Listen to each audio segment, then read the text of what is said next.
નમસ્કાર વિદ્યાર્થી મિત્રો, કેમ છો? મજામાં? હું કવારી કૃષ્ણ સાર્થક વિદ્યા મંદિરની ઓનલાઈન એજ્યુકેશન સિસ્ટમમાં આપ સર્વેનું સ્વાગત કરું છું. આજે આપણે નાણાકીય સંચાલનનું મહત્વ સમજવા જઈ રહ્યા છીએ, જેનો પહેલો મુદ્દો છે નાણાકીય જરૂરિયાતોનો અંદાજ. નિશ્ચિત સમય દરમિયાન ધંધા માટે લાંબા ગાળાની અને ટૂંકા ગાળાની મૂડીની કેટલી જરૂરિયાત રહેશે તેનો અંદાજ નાણાકીય સંચાલન મેળવે છે. જો નાણાંની જરૂરિયાત છે ને બે પ્રકારની હોય, એક લાંબા ગાળાની અને બીજું ટૂંકા ગાળાની.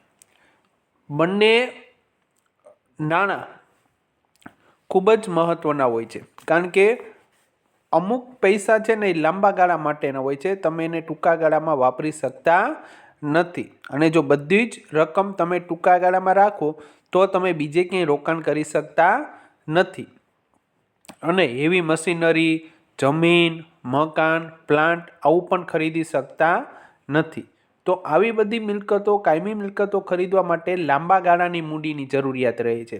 જ્યારે રોજબરોજના કાર્યો માટે ટૂંકા ગાળાની મૂડીની જરૂરિયાત ઊભી રહે છે. તો એમાં કેટલા પ્રમાણમાં કેટલી મૂડી જોશે એ માત્ર આપણે નાણાકીય સંચાલન દ્વારા જ મેળવી શકીએ છીએ.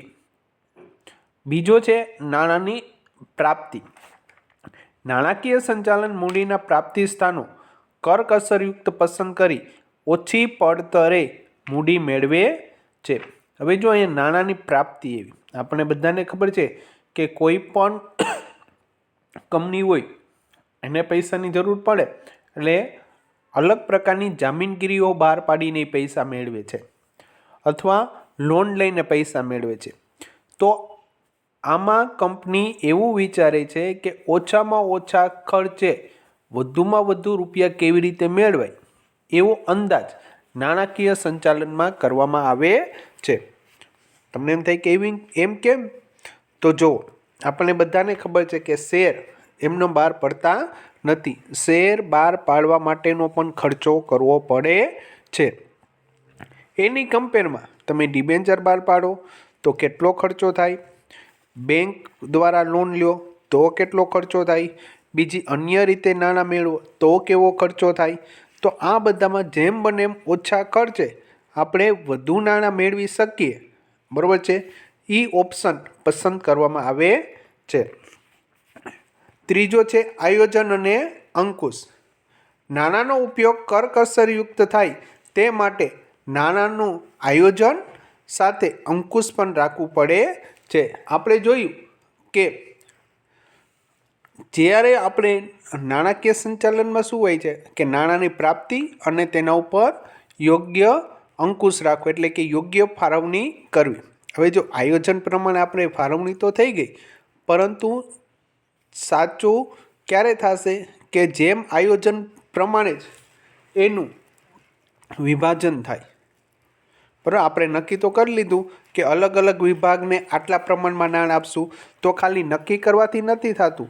એ પ્રમાણે પૈસાની ફાળવણી કરવામાં આવે છે કે નથી આવતી એ જોવાનું. જો ન આવતી હોય તો એના આયોજન પ્રમાણે જ ફાળવણી કરવાની. એટલે આમાં આયોજન અને અંકુશ બંને રાખવા પડે છે. પછી છે નાણાંની વહેંચણી.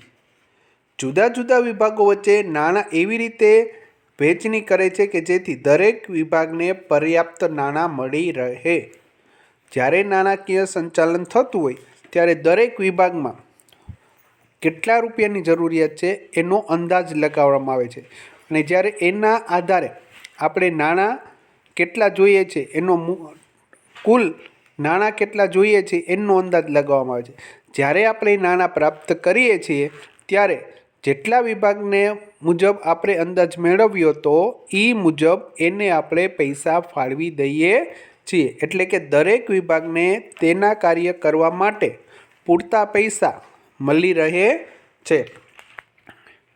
પછી છે તરલતાની જાળવણી. રોકડ પ્રવાહપત્રક અને રોકડ અંદાજપત્રક તૈયાર કરીને તરલતાની જાળવણી કરે છે, જેથી ચોક્કસ રોકડ શિલ્લક હાથ ઉપર રાખી શકાય છે. તરલતા એટલે રોકડનું પ્રમાણ. જેમ તમારી આગળ રોકડનું પ્રમાણ વધુ એમ આપણે એવું કહી શકીએ કે તરલતા વધુ. જેમ રોકડનું પ્રમાણ ઓછું એમ આપણે શું કહી શકીએ છીએ? તરલતાનું પ્રમાણ ઓછું. તો અહીં આપણે રોકડ પ્રવાહપત્ર અને રોકડ અંદાજપત્ર તૈયાર કરીને આપણે આ ધંધાની તરલતા જાળવી રાખીએ છીએ. જો તરલતા ઓછી હોય તો આપણે રોજબરોજના ખર્ચા ચૂકવી શકતા નથી. એટલે ધંધામાં જેટલી જરૂરિયાત હોય એટલી તરલતાનું પ્રમાણ રાખવું પડે છે. અને એ માત્ર કોના દ્વારા થાય છે? તો કે નાણાકીય સંચાલન દ્વારા. પછી આવે છે આવકની વહેંચણી. હવે આપણે બધા તો જાણીએ જ છીએ કે કંપનીને જે નફો થાય એ બધો નફો આપણે કોને વેચવાનો હોય છે? શેર હોલ્ડરોને. પણ શેર હોલ્ડરોને બધો નફો વેચી શકાતો નથી. એમાં અમુક ટકા રકમ આપણે અનામત તરીકે રાખવી પડે છે. અમુક રકમનું આપણે પુનઃરોકાણ કરવું પડે છે. તો હવે પ્રશ્ન એ થાય કે ચાલો નફો તો થયો, પણ કેટલા પ્રમાણમાં આપણે ડિવિડન્ડ ચૂકવશું, કેટલા પ્રમાણમાં આપણે અમુક અનામત રાખશું, કેટલા પ્રમાણમાં આપણે એ નફાનું પુનઃરોકાણ કરીશું. પુનઃરોકાણ એટલે ધંધામાંથી જે આપણને નફો મળે છે એ નફો પાછો આપણે આપણા ધંધામાં ઇન્વેસ્ટ કરીએ એટલે કે રોકાણ કરીએ તો એને નફાનું પુનઃરોકાણ કહેવામાં આવે છે. તો આનું પ્રમાણ કેટલું એ કોના આધારે નક્કી થાય? તો કે માત્ર નાણાકીય સંચાલનના આધારે. પછી આવે છે ચાલુ મિલકતોનું સંચાલન. આપણે બધા જાણીએ છીએ કે ચાલુ મિલકતોમાં કોનો સમાવેશ થાય? તો કે ચાલુ મિલકતોમાં રોકડ, દેવાદાર, માલ સામગ્રી એટલે કે આખર સ્ટોક, વેચાણપાત્ર જામીનગીરીઓ, બેંક સિલક, બરાબર છે, આ વગેરેનો સમાવેશ આપણે ચાલુ મિલકતમાં કરી શકીએ છીએ. તો આ ચાલુ મિલકતોના રોકાણ માટેની નીતિનું ઘડતર નાણાકીય સંચાલન કરે છે. કારણ કે ચાલુ મિલકતો છે, બરાબર છે, એ કાર્યશીલ મૂડી માટે ખૂબ જ જરૂરી છે. આ ચાલુ મિલકતો દ્વારા તમે ધંધાના રોજબરોજના ખર્ચાઓ પહોંચી વળવા માટે અને ધંધાનું ટર્નઓવર રેગ્યુલર ચાલે એના માટે ચાલુ મિલકતો ખૂબ જ મહત્ત્વની છે. તો એ કેટલી રાખવી, કેટલા પ્રમાણમાં રાખવી એનું સંચાલન નાણાકીય સંચાલન કરે છે. ત્યારબાદ 8મો મુદ્દો છે નાણાકીય નિર્ણયો. નાણાકીય સંચાલન મૂડી બજેટ, ડિવિડન્ડ નીતિ, નફાનું પુનઃરોકાણ વગેરે અંગેના જે કંઈ પણ મહત્ત્વના નિર્ણયો લેવાના છે અને આ બધા જુદા જુદા નાણાકીય નિર્ણયો વચ્ચે સંકલન જાળવે. દાખલા તરીકે ડિવિડન્ડ નીતિ અને નફાનું પુનઃરોકાણ વચ્ચે સંકલન. હવે જો અહીં એક બહુ મસ્ત ઉદાહરણ આપ્યું. કોનું ઉદાહરણ આપ્યું? ડિવિડન્ડ અને નફાનું પુનઃરોકાણ. નાણાકીય નિર્ણયો એટલે કેટલું ડિવિડન્ડ રાખવું, બરાબર છે, આવા જે કંઈ પણ નિર્ણયો લેવાના હોય એમાં ઉપયોગ માટે નાણાકીય સંચાલન મહત્ત્વનો ભાગ ભજવે છે. કઈ રીતે? તો એક ઉદાહરણ આમાં મસ્ત આપ્યું છે. તો કે ડિવિડન્ડ અને નફાનું પુનઃરોકાણ. હવે જો કંપનીને સમજી લો કે 1 લાખ રૂપિયા નફો થયો. કેટલો નફો થયો? 1 લાખ રૂપિયા. હવે કંપની એવું જાહેર કરે કે આપણે 80% ડિવિડન્ડ ચૂકવીએ અને 20% નફાનું પુનઃરોકાણ કરીએ. હવે આ બંનેનું પ્રમાણ કેવું જોઈએ? સમપ્રમાણમાં હોવું જોઈએ. બરાબર? ક્યારેક નફાનું પુનઃરોકાણ વધારે હોય તો ક્યારેક ડિવિડન્ડ વધારે હોય. એટલે એનું સમપ્રમાણ જેવો એ પ્રમાણે એ લોકોએ આવો નિર્ણયો લેવા પડે છે. એટલે કે એની સાથે સંકલન સાધવું પડે છે. જો પુનઃરોકાણ વધારો તો ડિવિડન્ડ ઘટે અને ડિવિડન્ડ વધારો તો શું કરશે? પુનઃરોકાણ. તો આવી રીતે એડજસ્ટ કરીને મહત્ત્વના નિર્ણયો લેવામાં આવતા હોય છે. ત્યારબાદ પછીનો મુદ્દો છે ધંધાની શાખમાં વધારો. કોઈપણ ધંધાની પ્રગતિ અને વિકાસમાં નાણાકીય સંચાલનનું મહત્ત્વ ખૂબ જ વધારે હોય છે. કાર્યક્ષમ નાણાકીય સંચાલન નાણાકીય અનુકૂળતા ઊભી કરે છે, જેથી કર્મચારીઓને પગાર, લેણદારોને સમયસર ચૂકવણી વગેરે કરી શકાય છે અને પરિણામે ધંધાની શાખમાં વધારો થાય છે. હવે સ્વાભાવિક છે જો કોઈ પણ કંપની પાસે પૂરતા પૈસા હશે તો શું થશે કે એમાં કામ કરતા કર્મચારીઓ કામદારોનો પગાર સમયસર થઈ જશે. બીજું, લેણદારો પાસેથી આપણે ઉછીનો માલ લીધો હોય તો એને નિયત સમય, દાખલા તરીકે 30 દિવસની ક્રેડિટ ઉપર માલ લીધો હોય કે આજે આપણે માલ લઈ અને એના પૈસા આપણે 30 દિવસ પછી ચૂકવવાના, બરાબર. તો એ 30 દિવસનો આપણને જે સમય મળ્યો, જો કંપની પાસે પર્યાપ્ત નાણાં હશે તો બધા પૈસાની ચૂકવણી 30 દિવસની અંદર કરી શકશું. તો એનાથી શું થશે કે કંપનીની નામના વધશે, એની શાખમાં વધારો થશે. તો મિત્રો, આ બધા હતા નાણાકીય સંચાલનના મહત્વ. એકવાર આપણે સમજી લઈએ. પહેલું, નાણાકીય જરૂરિયાતોનો અંદાજ. બીજું, નાણાંની પ્રાપ્તિ. ત્રીજું, આયોજન અને અંકુશ. ચોથું, નાણાંની વહેંચણી. પાંચમું, તરલતાની જાળવણી. છઠ્ઠું, આવકની વહેંચણી. સાતમું, ચાલુ મિલકતોનું સંચાલન. આઠમું, નાણાકીય નિર્ણયો. અને નવમું, ધંધાની શાખમાં વધારો. હવે મિત્રો, એના પછીનો સરસ મજાનો મુદ્દો આવે છે નાણાકીય નિર્ણયો. નાણાકીય સંચાલનના નાણાં કાર્ય સાથે સંબંધ ધરાવતું હોવાથી તેને નાણાં કાર્ય તરીકે પણ ઓળખવામાં આવે છે. આની નીચે અંડરલાઈન કરવાની. શું? નાણાકીય સંચાલનને બીજા કયા નામથી ઓળખવામાં આવે છે? તો કે નાણાં કાર્ય તરીકે. શું કામે? તો કે એનું કામ નાણાંના કાર્ય સાથે હોવાથી તેને નાણાં કાર્ય તરીકે ઓળખવામાં આવે છે. આ સંદર્ભમાં નાણાકીય સંચાલનમાં નીચે જણાવેલ મહત્વના 3 પ્રશ્નો અંગે નિર્ણયો લેવાના હોય છે. પહેલું છે રોકાણ સંબંધિત નિર્ણયો. ધંધાની કાયમી મિલકતોમાં લાંબા ગાળા માટે કાયમી મૂડીનું રોકાણ થાય છે. જે કાયમી મિલકતો ભવિષ્યમાં મૂડી ભંડોળનું રોકાણ કરવાનું છે તે મિલકતોની પસંદગી અને તેમાં રોકાણ અંગેના નાણાકીય સંચાલકે નિર્ણયો લેવાના હોય છે. રોકાણ અંગેના નિર્ણયને મૂડી બજેટિંગ કહેવામાં આવે છે. આની નીચે ખાસ અંડરલાઈન કરજો, આઈએમપી છે. શું? તો કે રોકાણ અંગેના નિર્ણયો જે લેવામાં આવે તેને મૂડી બજેટિંગ કહેવામાં આવે છે.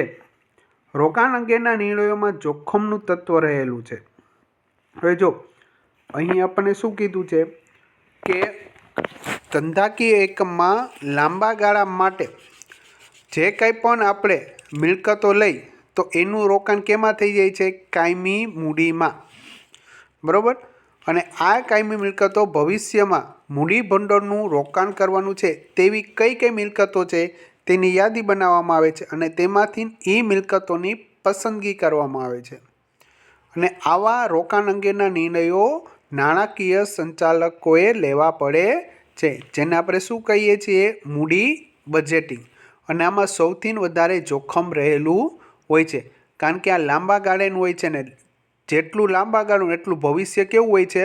અનિશ્ચિત, બરાબર. એટલે જેમ સમય વધુ એમ જોખમનું પ્રમાણ વધુ. એટલે આપણે કહી શકીએ કે લાંબા ગાળાનું હોવાથી આમાં જોખમનું પ્રમાણ વધુ છે. રોકાણ અંગેના નિર્ણયોનું મૂલ્યાંકન અપેક્ષિત વળતર અને જોખમના સંદર્ભમાં થવું જોઈએ.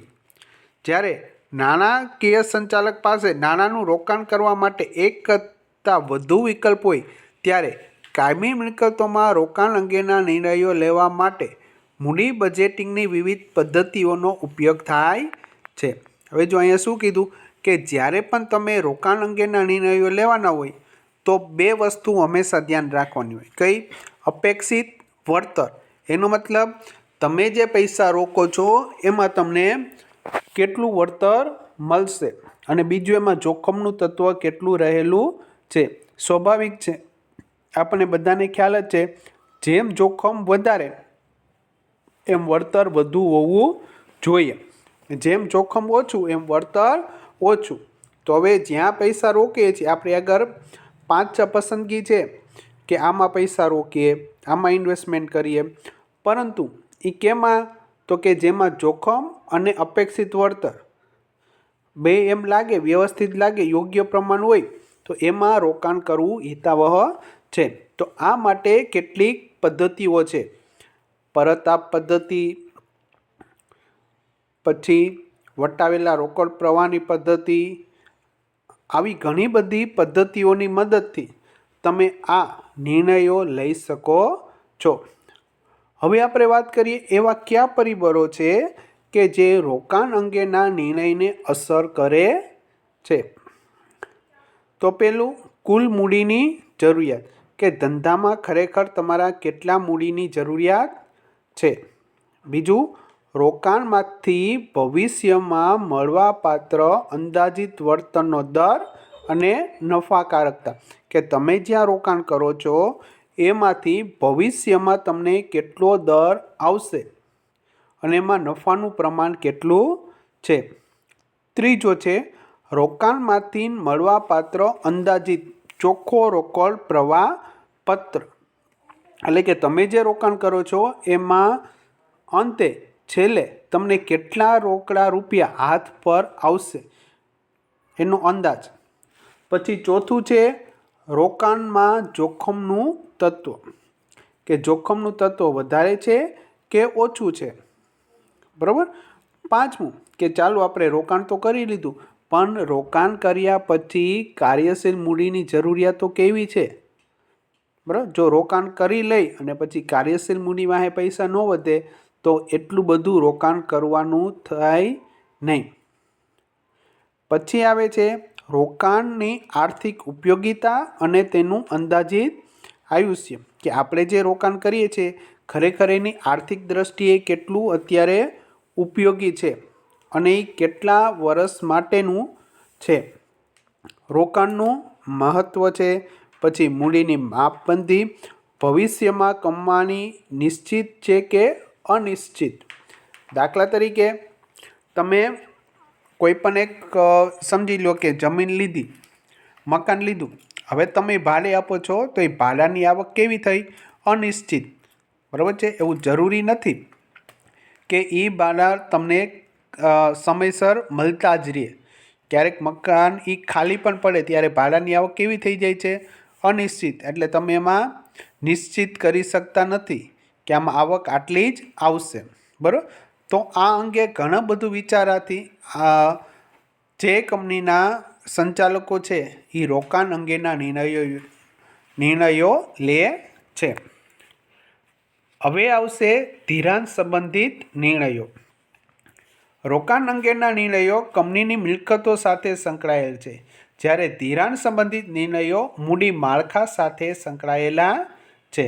આની નીચે અંડરલાઈન કરજો. તમને પૂછે રોકાણ અંગેના નિર્ણયો કોની સાથે સંકળાયેલા છે? તો કે કંપનીની મિલકતો સાથે. જ્યારે ધિરાણ સંબંધિત નિર્ણયો કોની સાથે સંકળાયેલા છે? મૂડી માળખા સાથે. કંપનીનું મૂડી માળખું 4 રીતનું બનેલું હોય છે. કેટલી રીતનું? 4. પહેલું ખાલી ઇક્વિટી શેરનું, બીજું ઇક્વિટી શેર પ્રેફરન્સ શેર, ત્રીજું ઇક્વિટી શેર ડિબેન્ચર અને ચોથું ઇક્વિટી શેર પ્રેફરન્સ શેર અને દેવા એટલે કે ડિબેન્ચરનું. બરાબર. આમાં બધામાં ઇક્વિટી શેર તો કમ્પલસરી આવે ને આવે જ. મૂડી માળખું એ માલિકીનું મૂડી અને દેવાનું મિશ્રણ છે. આની નીચે ખાસ અંડરલાઈન. બરાબર. તમને પૂછે કે મૂડી માળખું શું છે? તો કે મૂડી માળખું એ માલિકીની મૂડી અને જે આપણે ઉછીની મૂડી લઈ છીએ એ બંનેનું મિશ્રણ છે. નાણાકીય સંચાલને મૂડી માળખામાં ઇક્વિટી મૂડી અને દેવાનું પ્રમાણ કેટલું રાખવું તે અંગેનો નિર્ણય લેવામાં આવે છે. મૂડી માળખામાં ઇક્વિટી મૂડી અને દેવા વચ્ચે સમતુલા જાળવી ખૂબ જ જરૂરી છે. જો કંપનીમાં ક્યારેય માત્ર માલિકીની મૂડી પણ કામ નથી લાગતી અને વધારે પડતી ઉછીની મૂડી પણ કામ નથી લાગતી. એટલે આ બંને વચ્ચેની સમતુલા જળવાઈ રહેતી હોવી જોઈએ. તો અહીં તમારો 1 માર્કનો એક બીજો પ્રશ્ન બને છે કે ઇષ્ટતમ મૂડી માળખું એટલે શું? કયો પ્રશ્ન બનશે? ઇષ્ટતમ મૂડી માળખું એટલે શું? તો તમારે એમાં લખવાનું કે જેમાં ઇક્વિટી મૂડી અને દેવાનું યોગ્ય પ્રમાણ હોય. જેમાં ઇક્વિટી મૂડી અને દેવાનું યોગ્ય પ્રમાણ હોય એવા મૂડી માળખાને ઇષ્ટતમ મૂડી માળખું કહેવામાં આવે છે. કારણ કે આ ઇષ્ટતમ મૂડી માળખું શું હોય છે? તો કે એમાં જોખમ ઓછું અને વધુ વળતર આપવાની ક્ષમતા હોય છે. એટલે જ આને ઇષ્ટતમ મૂડી માળખું કહેવામાં આવે છે. બરાબર છે. તો આ હતી ધિરાણ સંબંધિત નિર્ણયો. હવે આપણે એ જોઈએ કે એને અસર કરતા પરિબળો કયા છે. તો ધિરાણ અંગેના નિર્ણયને અસર કરતા પરિબળો બે પ્રકારના હોય છે. એક આંતરિક અને બીજું બાહ્ય. આંતરિક પરિબળો એટલે કયા કયા? તો કે ધંધાનો પ્રકાર કે સ્વરૂપ, ધંધાનું કદ, ધંધાનો વિકાસ, નાણાકીય જરૂરિયાત, મિલકતોનું સ્વરૂપ અને જરૂરિયાત, સંચાલકોનું વલણ. આ બધા કેવા છે? આંતરિક પરિબળો. આને લીધે તમે ધિરાણ અંગેના નિર્ણયો લઈ શકો છો. એનો મતલબ તમારું ધંધો કેવા પ્રકારનો? જો મોટો હોય તો ખાલી માલિકીની મૂડી કામ આવતી નથી. બરાબર, તમારે એમાં વધુ મૂડીની જરૂરિયાત રહે. પછી ધંધાનું કદ કેવું છે, ધંધાનો વિકાસ કેવો છે, આ બધા પરિબળો ધ્યાનમાં રાખીને ધિરાણ અંગે નિર્ણય લેવામાં આવે છે. બીજું છે બાહ્ય પરિબળો. તો કે મૂડી બજારની પરિસ્થિતિ, જામીનગીરી બહાર પાડવાનો ખર્ચ, રોકાણકારોનું વલણ, બજારમાં અત્યારે હાલનો વ્યાજનો દર, કાયદાકીય નિયંત્રણો, સંસ્થાકીય રોકાણકારો વગેરે. હવે જો બાહ્ય પરિબળો એટલે કે સમજી લો કે શેર બજાર છે, બરાબર છે. જો એ વધારે પડતી અપમાં હોય તો ત્યારે તમે શેર બહાર પાડો તો એ સમય કેવો છે? શેર બજારની તેજીનો. હવે એ સમયગાળા દરમિયાન તમે શેર દ્વારા પૈસા બહાર પાડો તો તમને આસાનીથી તમારે જોઈએ છે એટલા પૈસા તમને મળી રહેશે. પરંતુ સમજી લો શેર બજારમાં મંદીનો માહોલ છે, ત્યારે તમે શેર બહાર પાડશો તો લોકો શેરમાં પૈસા રોકવા માટે પ્રેરિત થતા નથી. એટલે ક્યારેક એવું બને કે તમે જેટલા પૈસાની આશા રાખી હોય એટલા પૈસા પ્રાપ્ત થતા નથી. બરાબર, તો આવા અલગ અલગ પાસાઓ વિચારવામાં આવે છે. દાખલા તરીકે ડિબેન્ચર હોય તો ડિબેન્ચરનો વ્યાજનો દર કેટલો છે? બરાબર, જો ડિબેન્ચરનો વ્યાજનો દર બહુ વધારે હોય તો એના કરતાં બીજી રસ્તો અપનાવીને પૈસા મેળવી શકાય છે. તો આવા ઘણા બધા જે બાહ્ય પરિબળો છે તેમાં આધાર રાખીને ધિરાણ અંગેના નિર્ણયો લેવા પડે છે. અને છેલ્લું નિર્ણય આવે છે ડિવિડન્ડ સંબંધિત નિર્ણયો. ડિવિડન્ડ એ શું છે? તો કે ડિવિડન્ડ એ કંપનીના નફાનો ભાગ છે જે શેર હોલ્ડરો વચ્ચે વહેંચવામાં આવે છે. ડિવિડન્ડ શેર હોલ્ડરોને તેમના રોકાણ ઉપર મળતું વળતર છે. અને કંપની ધારાના નિયમ પ્રમાણે ડિવિડન્ડ માત્ર રોકડ કે ચેકમાં જ ચૂકવવામાં આવે છે અને આ રકમ ભરપાઈ થયેલી મૂડી ઉપર જ ચૂકવવામાં આવે છે. એનો મતલબ અત્યારે શેરનો જે ભાવ છે એ ભાવ ઉપર નહીં, પણ જ્યારે શેર બહાર પાડ્યા હોય અને એમાં જેટલા પૈસા ભર્યા હોય એ સમયની જે ભરપાઈ મૂડી છે, બરાબર છે, એના ઉપર જ ડિવિડન્ડ ચૂકવવામાં આવે છે.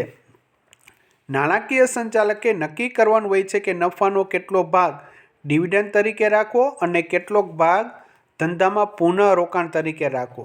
કારણ કે ધંધામાં રાખેલી મૂકેલી કમાણી કંપની માટે નાણાં પ્રાપ્તિનું મહત્ત્વનું આંતરિક પ્રાપ્તિ સ્થાન છે. હવે તમે જો ડિબેન્ચર લ્યો, ઇક્વિટી શેર બહાર પાડો, પ્રેફરન્સ શેર બહાર પાડો, તો આમાં તમને કંઈક ને કંઈક એ જામીનગીરી બહાર પાડવાનો ખર્ચ થાય છે. જ્યારે તમે કંપનીને જે નફો થાય છે એ ધંધામાં રોકે તો એમાં કાંઈ પણ પ્રકારનો ખર્ચ થતો નથી. ઉપરથી માથા ઉપર બોજો પણ આવતો નથી કંપનીના કે એને પૈસા પરત કરવા પડશે. તો હવે એ પ્રશ્ન આવે છે કે કેટલા પ્રમાણમાં રાખવું. ડિવિડન્ડની ચૂકવણી કંપનીના શેરના બજારના મૂલ્યને અસર કરે છે. નફાનો મોટો ભાગ ડિવિડન્ડ તરીકે વેચવામાં આવે તો નફાનું પુનઃરોકાણ ઘટે છે અને જો નફાના મોટા ભાગનું પુનઃરોકાણ થાય તો ડિવિડન્ડ ઓછું આવે છે. જો તમે ડિવિડન્ડ વધુ આપો તો તમારા શેરના ભાવ વધવાની શક્યતા વધુ, બરાબર, અને ઓછા આપો તો શેરના ભાવ ઘટે તો આમ આપણે કહી શકીએ કે ડિવિડન્ડની સીધી અસર શેરના બજાર ભાવ ઉપર થાય છે. હવે ડિવિડન્ડ અંગેના નિર્ણયને અસર કરતા પરિબળો. તો પેલું કયું છે તો કે ચાલુ જે નાણાકીય વર્ષ છે એમાં કંપનીનો વેચની પાત્ર નફો કેટલો, કે જે અત્યારે તમારે ડિવિડન્ડ ચૂકવવું છે તેમાં નફો તમારે કેટલો થયો. બીજું, ભવિષ્યમાં કમાણીનો અંદાજ. એવું લાગે કે આ વર્ષે નફો વધારે થયો પણ આવનારા સમયમાં મંદીનો માહોલ છે તો અત્યારે બધો નફો આપણે ડિવિડન્ડ તરીકે વેચાય નહીં. પછી છે પાછલા વર્ષો દરમિયાન કંપનીએ ચૂકવેલ ડિવિડન્ડનો દર. સામાન્ય રીતે કદાચ એવું પણ બને આપણી આગળ પૈસા છે પણ આપણે પુનઃરોકાણ કરવું છે તો પાછલા વર્ષે જે ડિવિડન્ડ ચૂકવ્યું હોય એની આજુબાજુ આપણે ડિવિડન્ડના દર રાખવો પડે. જો તમે બહુ ઓછો રાખશો તો એની અસર નેગેટિવ આવે છે. એટલે આથી જ્યારે પણ ડિવિડન્ડ ચૂકવો ત્યારે પાછલા વર્ષના ડિવિડન્ડનો દર પણ જોઈ લેવો પડે. પછી ધંધામાં નફાના પુનઃરોકાણની જરૂરિયાત. ભવિષ્યમાં એવું લાગે કે વધારે પૈસાની જરૂર પડશે ત્યારે નફાનો પુનઃરોકાણની જરૂરિયાત વધી જાય છે. જો તમે નફાનું પુનઃરોકાણ કરો તો ડિવિડન્ડનો દર કેવો થશે? ઓછો. પછી કંપનીના વર્તમાન સમયમાં નાણાકીય પરિસ્થિતિ અને નાણાકીય જરૂરિયાત. જો જરૂરિયાત બહુ ન હોય તો તમે વધુ ડિવિડન્ડ આપી શકો છો અને જરૂરિયાત હોય તો ડિવિડન્ડ ઓછું આપવું પડે છે. પછી કંપની પાસે અનામતો કેટલી છે એના આધારે પણ ડિવિડન્ડનો દર નક્કી થાય છે. ભવિષ્યમાં નફાકારક રોકાણનું આયોજન. જો તમે એવી જગ્યાએ રોકાણ કરવા બીજે માગતા હોય તો એ દરમિયાન તમે બધા પૈસા ડિવિડન્ડ ચૂકવવાની જગ્યાએ તમારે અમુક પૈસા નફાના પુનઃરોકાણ કરવા પડે છે, જેનાથી તમે ભવિષ્યમાં બીજા જગ્યાએ રોકાણ કરો છો અને એમાં તમે તમારો નફો વધુ કમાવ છો. પછી છે કંપનીના સંચાલકોનું વલણ, કે એ કેવું દાખવે છે, શેરહોલ્ડરો પ્રત્યે કે કંપની પ્રત્યે. પછી કરવેરા નીતિ, ધારાકીય નિયંત્રણો. પછી આવે છે કંપનીના શેરહોલ્ડરોની અપેક્ષા.